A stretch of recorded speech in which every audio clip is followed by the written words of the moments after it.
Hello guys, today I'm going to open your eyes about the mystery behind the involvement of China in Taliban and Afghanistan matters. In recent years, China has been expanding its diplomatic and economic profile in Afghanistan, with its policy evolving from being premised on calculated indifference to strategic engagement. Although China's action may be predicated or made on domestic compulsions, Afghanistan could also benefit in the process, especially in relation to China's transcontinental connectivity ventures. Other considerations like China's geographical proximity to the war-weary country, a track record of refraining from intervening in the domestic affairs of the Afghans, and distinct strategic leverage over Pakistan could be used by Beijing to help Afghanistan break out of the long-standing security quagmire. The brief explores the geostrategic motivation behind growing Chinese engagement in Afghanistan, despite Western opinion regarding the freeloading nature of the same. Historically, China has regarded Afghanistan as a neighbor wielding little diplomatic significance. In 1950, the then Kingdom of Afghanistan was one of the first countries to recognize the communist regime of Mao Zedong, and 5 years later established diplomatic ties with the People's Republic of China. However, up until 2001, political and economic cooperation between the two countries remained inconsequential. It was only after the establishment of the provincial government led by President Hamid Karzai in 2001 that bilateral relationships between China and Afghanistan began to grow. Even then, as China began exploring commercial opportunities in resource-rich Afghanistan, it refrained from getting involved in East politics nor the brewing security situation in the country. This despite China having provided covert assistance to the United States, Pakistan and Saudi Arabia in 1980s in arming the Afghan Mujahideen to wage jihad against the Soviets. Indeed, China expressed no interest in joining the post-2001 US-led war effort in Afghanistan, either wanting to remain disengaged from the realms of military effort, political reconciliation, and economic reconstruction, purportedly to avoid being labeled as the subordinate partner of the Western coalition. Given China's lack of commitment to the cause of managing conflict in Afghanistan by military means, it has been widely criticized for free-riding on the stabilization efforts of the US-led forces while it expanded its resource exploration ventures in the country. The US now appears to be on the cusp of finally withdrawing troops from Afghanistan 5 years since the start of the drawdown. The strategic community is widely anticipating who would fill the security vacuum once the US-led military forces leave. China is increasingly being touted as a credible way out of the quagmire, given that the coalition of Afghanistan and US forces is failing to contain the violence engineered primarily by the Taliban. Humanitarian aid organizations are becoming the target of cold-blooded attacks, and peace negotiations seem to have plateaued. Along with the economic dividends that China's transcontinental connectivity ventures may yield for Afghanistan, China's geographical proximity to the war-torn country and their track record of not intervening in the domestic affairs of the Afghans.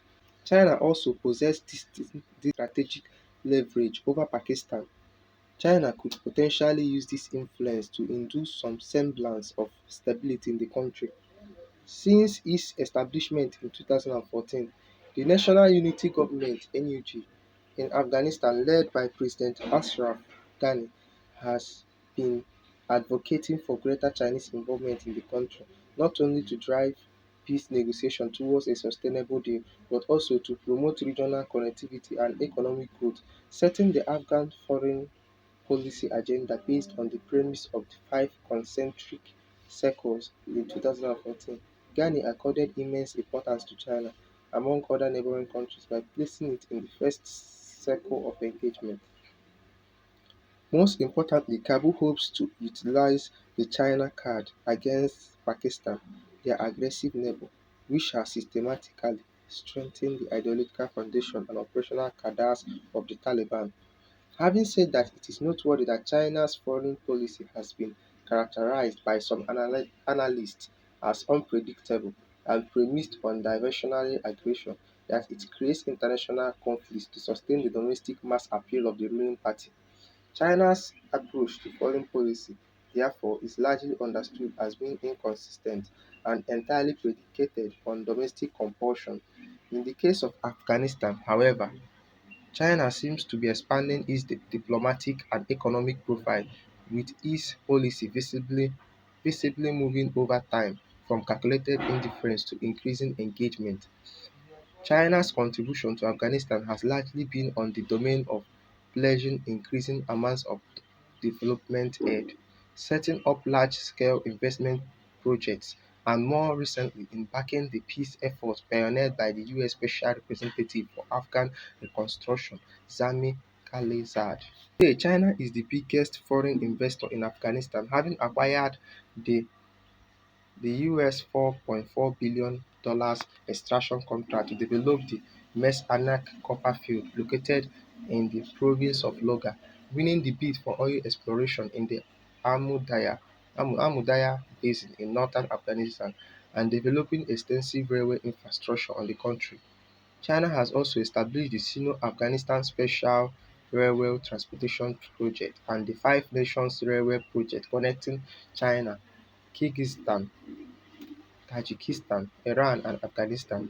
An assessment of this investment in Afghanistan, however, shows that China continues to lack the will to see the project through and deliver on its promises. It is clear that China views the chronic instability in Afghanistan as an opportunity to make strategic inroads in the war-ravaged country, possibly to expand their market due to domestic compulsion, such as industrial overcapacity. This brief explores the geostrategic motivations behind growing Chinese engagement in Afghanistan, despite Western opprobrium regarding the freeloading nature of the same. It analyzes the ways in which increasing Chinese involvement in Afghan affairs may positively influence the security logjam in the latter. The progressively deteriorating security situation in Afghanistan and the potential risk that it could pose to Beijing's long-term economic endeavors is an unsettling prospect for China. However, the first and perhaps most compelling motivation for China in pursuing greater engagement with Afghanistan is its unease regarding the geographical proximity between Afghanistan and its own Uyghur Muslim-dominated Xinjiang province. Afghanistan is home to the Taliban and a number of other transnational terrorist outfits, and the restive Xinjiang region is reclaimed by Chinese authorities to be the breeding ground for the three evils of terrorism, separatism, and religious extremism plaguing their country. Moreover, there exists dangerous possibility of radical elements hailing from foreign lands using Afghanistan as a launchpad to establish links with the already vulnerable Uyghur-inhabited areas of China. There is also the fear that the ideological influence of pan-Islamic groups operating in the Taliban areas of Pakistan and Afghanistan could spill over into China, exacerbating separatism in Xinjiang. Adding to the growing trepidation among Chinese authorities is the fact that many of the exiled Uyghur fighters are said to have found sanctuary in Pakistan's federally administered tribal areas (FATA) and the southern and eastern provinces of Afghanistan. Many of those fighters are believed to have become affiliated with other transnational outfits such as the Islamic Movement of Uzbekistan, which itself analyzed into two groups, one pledging allegiance to the Taliban and the Al-Qaeda, and another remaining committed to the Islamic State of the Khorasan province (ISKP).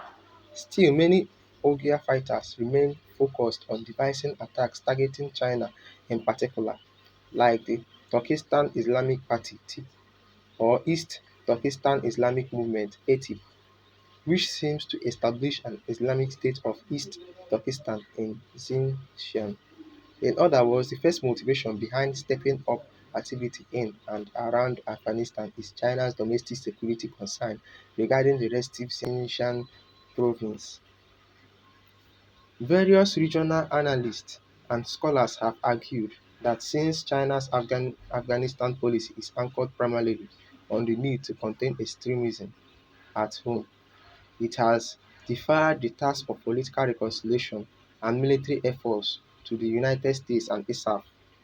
While it may explain, albeit partly, the lack of Chinese presence in security operations in Afghanistan, China seems to be recalibrating its policy of calculated restraint as it has recently showed willingness to engage in the security sector as well discreetly. In September 2018, the Afghan ambassador to Beijing said in an interview with Reuters that China was prepared to train Afghan soldiers on Chinese soil in an effort to counter Islamic State (ISIS) and Al-Qaeda militants attempting to infiltrate Xinjiang through the northeastern border of Afghanistan. The mountainous Wakhan Corridor. Moreover, international media and intelligence agencies worldwide have for some time now have been circulating reports about the setting up of a Chinese military base in the Wakhan Corridor of the province of Afghanistan. Although China has frequently denied this report, there are accounts of the presence of Chinese military vehicles in the area. They are said to be facilitating the building of the training camp with the intention of stationing at least one battalion of troops at the base, accompanied with requisite weaponry and military equipment. A history of intermittent but violent military attacks has heightened Beijing's concern about instability in Afghanistan, Pakistan, and other Central Asian states, leading to an increase in religious extremism in Xinjiang, which in turn could bolster the Uyghur separatist efforts and undermine Chinese territorial integrity. These incidents include the riots that took place in the capital of Xinjiang province of Urumqi in July 2009, killing about 200 people. China's purported military presence in Afghanistan, therefore, however nefarious it may seem to others in the region, is likely to be justified in the name of safeguarding national security. By increasing participation in the issues pertaining to Afghanistan,